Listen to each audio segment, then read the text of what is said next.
vegetable pakora हिजोको onion pakora हो क्या अब त्यो चलाउनु भएन हुन्छ त्यो अर्को पनि सजिलै जुन यो सेप छ नि गोलो टाइपको अनि यो अन्डाको पनि पल्टाउने मिनटको 4 मिनटको चाहिँ तपाईँको यो यल्लो पार्टहरू सबै त्यो भइसक्यो हेर्नु त यो ठ्याक्कै सेतो भाग पाक्यो हो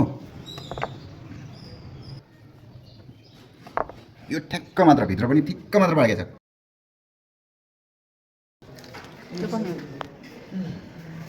तपाईँको रेसिपीमा दुध अथवा क्रिम चाहिँ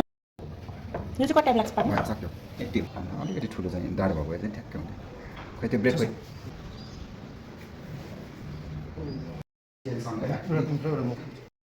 हाफ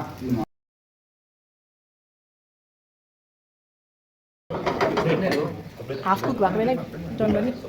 फेरि टर्न गर्नुपर्छ अझै टर्न गर्नुपर्छ ठ्याक्क अलिकति मिस्टेक भयो यो यतिको यो भन्दा बढी पकाउनु भएन